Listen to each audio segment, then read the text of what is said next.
శ్రీ గురుభ్యో నమః. శ్రీమాత్రే నమః. మా భక్తి టీవీని ప్రోత్సహిస్తున్నటువంటి మా ప్రేక్షకులందరికీ ధన్యవాదాలు తెలియజేస్తూ, రవిచంద్రులు వారికి ఎక్కడా కూడా వక్రత లేదు. రాహుకేతువులు వారిద్దరూ వారి నడకే వక్రించిన నడక. అంటే రాశి చక్రంలో దీన్ని క్లాక్ వైజ్ అని అంటాము. మేషరాశి తర్వాత వృషభ రాశి, వృషభం తర్వాత మిథునం, మిథునం తర్వాత కర్కాటకం, ఇలాగా వరుస క్రమంలో వచ్చినట్టయితే దాన్ని క్లాక్ వైజ్ నడక అని చెప్తాము. అన్ని గ్రహాలు ఇలా నడుస్తాయి, ఈ విధంగా ఇప్పుడు చెప్పుకున్న విధంగా నడుస్తాయి. కానీ రాహుకేతువులు మటుకు వెనక్కి నడుస్తారు. మేషం తర్వాత మీనంలోకి వెళ్తారు, మీనం తర్వాత కుంభంలోకి వెళ్తారు, కుంభం తర్వాత మకరంలోకి వస్తారు. ఇట్లా వెనక నడక అన్నమాట. రాహుకేతువులకి వక్రత లేదు. ప్రకృతి ఎప్పుడూ కూడా వెనక్కి వెళ్ళడం అనేది ఉండదు. అలాగే సూర్య చంద్రులకి వక్రత లేదు. ఈ 4 గ్రహాలని మనము తీసేసినట్టయితే ఇక మిగతా 5 గ్రహాలు, కుజుడు గాని, బుధుడు గాని, గురువు గారు గాని, శుక్రాచార్యుల వారు గాని, శని గారు గాని, ఈ 5 గ్రహాలకి కూడా అప్పుడప్పుడు వక్రత వస్తూ ఉంటుంది. అలాగే ఈ 2025వ సంవత్సరంలో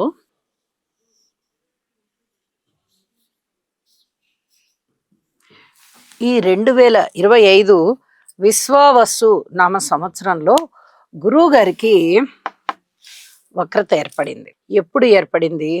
వారు ఇప్పటి వరకు కూడా మిథున రాశిలో సంచరిస్తూ ఉన్నారు. వారి యొక్క అతిచారము చేత, అంటే గబగబా నడక చేత అక్టోబర్ 18వ తేదీన కర్కాటక రాశిలోకి వచ్చారు. ఈ కర్కాటక రాశిలో ఉంటూ ఆయన నవంబర్ 11వ తేదీన, అంటే ఇంచుమించుగా 23 రోజులకి మళ్ళీ తిరిగి వక్రించారు. ఈ కర్కాటక రాశిలోకి వచ్చిన 0 డిగ్రీల 56 నిమిషాలకే, ఇంకా 1 డిగ్రీ కూడా పూర్తి కాకుండానే తొందరకు వచ్చారనమాట. అతిచారం అని అంటాం. ఆ అతిచారంతో కర్కాటక రాశిలోకి వచ్చినటువంటి గురువు గారు 0 డిగ్రీల 56 నిమిషాల దగ్గర, ఇది పునర్వసు నక్షత్రం 4వ పాదం అవుతోంది. ఈ పాదము దగ్గర మళ్ళీ తిరిగి వక్రగమనం చెందారు. మళ్ళీ తిరిగి వక్రించారు అనమాట. వక్రించిన వారు ఇక మళ్ళీ మిథున రాశిలోకి వెళ్ళాలి కదా.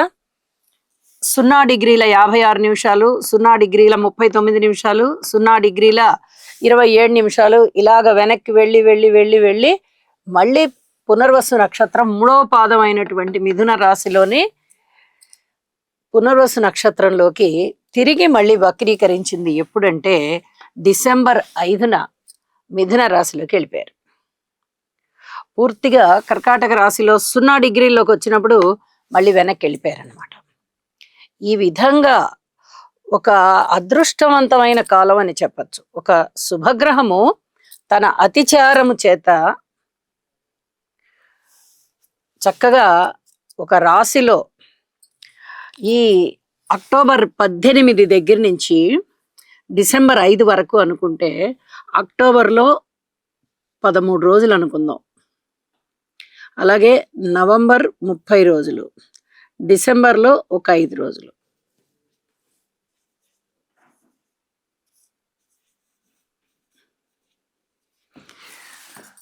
,48 రోజుల కాలం గురువుగారు కర్కాటక రాశిలో సంచరిస్తున్నారు.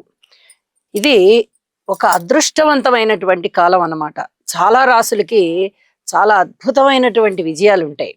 ఎందువల్ల ఉంటాయి అంటే, ఒక శుభగ్రహం అయినటువంటి గురువు అనేటటువంటి గ్రహము తన అతిచారం చేత తన యొక్క ఉచ్చరాశిలోకి వచ్చేసింది.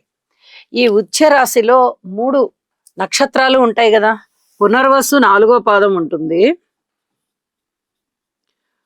పుష్యమి 1, 2, 3 పాదాలు ఉంటాయి,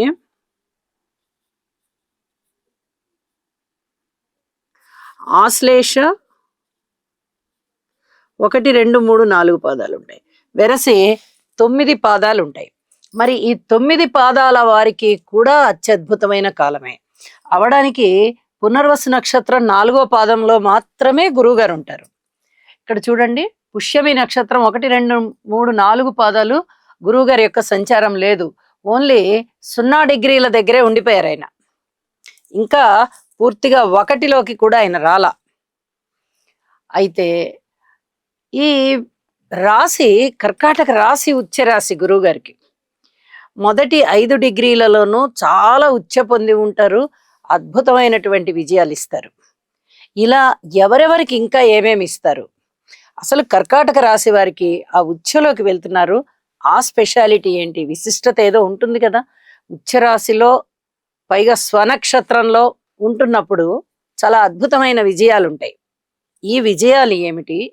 ఇంకా మిగతా రాసుల వారందరికీ ఎటువంటి ఫలితాలు వస్తాయి అనేది ఇప్పుడు చెప్పుకుందాము.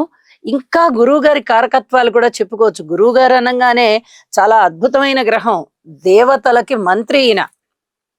అలాగే ఎవరికి ఏ ఆపద వచ్చినా కూడా దేవతలకి ముందర మొట్టమొదట ఆలోచన చేసేది వీరితోనే. దేవగురువు బృహస్పతి అని మనకి మైథలాజికల్ గా వస్తుంది, పురాణ ఇతిహాసాల్లో వస్తుంది. అంతటి గొప్ప స్థాయి వీళ్ళకు ఉంటుంది. పునర్వసు నక్షత్రం వాళ్ళకి చాలా అద్భుతమైనటువంటి మంత్రాలోచన ఉంటుంది, చక్కటి తెలివితేటలు ఉంటాయి. అలాగే ఇక్కడ పునర్వసు నక్షత్రంలోనే సంచరిస్తున్నారు. మనం గమనించినట్టయితే ఆ నక్షత్రం దాటి పుష్యమి 1వ పాదంలోకి కూడా రాలా. పునర్వసు నక్షత్రంలో కూడా పూర్తిగా ఆయన సంచరించలేదు, 4వ పాదం అంతా కూడా.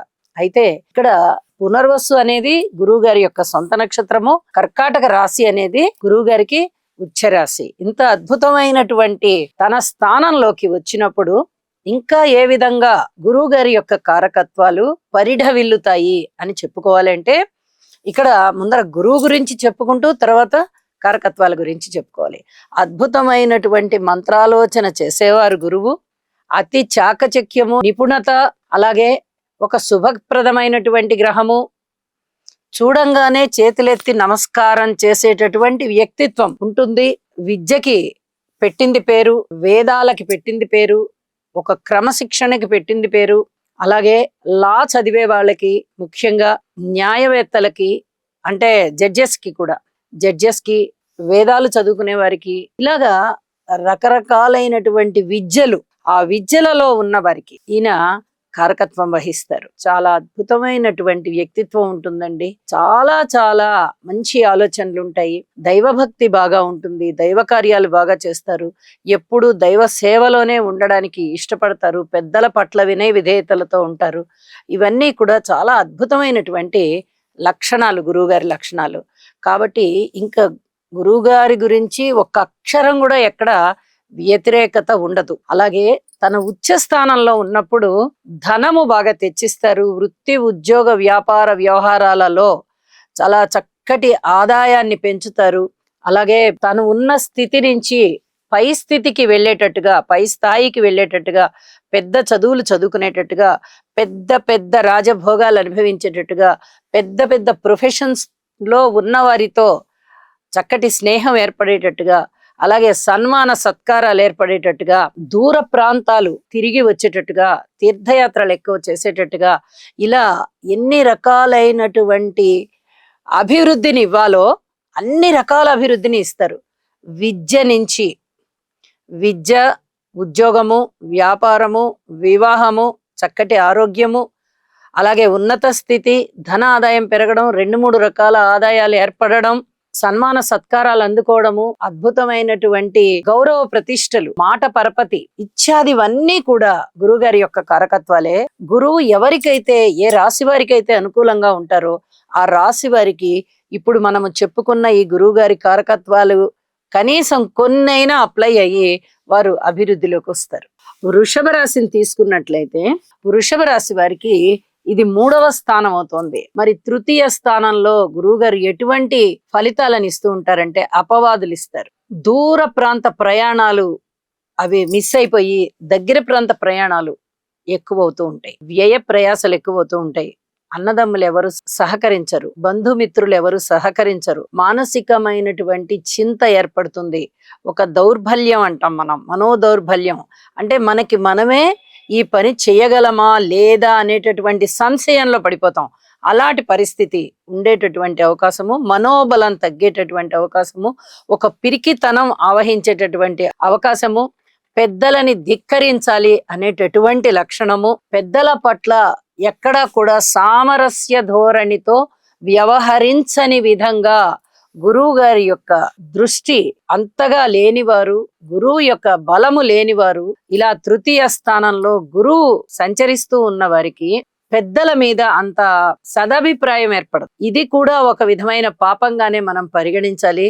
అయితే వృషభ రాశి వారికి తృతీయ స్థానంలో గురు సంచారం జరుగుతూ ఉన్నందువల్ల ఈ 48 రోజులు కూడా గురు సేవ చేయడము, ఏదైనా అపనిందలు వస్తే వాటిని ఎదుర్కోవడానికి తగినంత మనోబలాన్ని పెంచుకోవడము చాలా చాలా మంచిది అని చెప్పి తెలియచేస్తూ ఉన్నాను. గురువు గారి యొక్క పరిహారాలు, స్తోత్ర పారాయణాలు చదువుకోవడము, అలాగే గురువు ఆలయానికి వెళ్ళడము, శనగలు గురువు గారికి నివేదన చేయడము, భక్తులకి వితరణ చేయడము చాలా చాలా మంచిది. ఇది చెప్పదగ్గ సూచన. ఇక గురుగ్రహ స్తోత్రాన్ని కూడా ఒకసారి మనం తెలియచెప్పుకుందాము. దేవానాంచ ఋషీనాంచ గురుం కాంచన సన్నిభం బుద్ధిమంతం త్రిలోకేశం తం నమామి బృహస్పతి. గురువు యొక్క అనుగ్రహం ప్రతి మనిషి మీద ఉండాలని, ప్రతి ఇంట చక్కటి శుభ కార్యాలు జరుగుతూ శుభకరమైనటువంటి పనులలో వారు కాలం గడుపుతూ శుభకరమైనటువంటి గురువు గారి యొక్క ఆశీస్సులు తీసుకుంటూ వారి వారి బుద్ధి విశేషము చేత చక్కటి జ్ఞానాన్ని పొందుతూ అభివృద్ధి పదంలో ఉంటారు అని చెప్పి ఆశిస్తూ ఆ గురువు గారిని ఈ విధంగా దీవించమని కూడా ఆశిస్తూ సర్వే జనా సుఖినో భవంతు.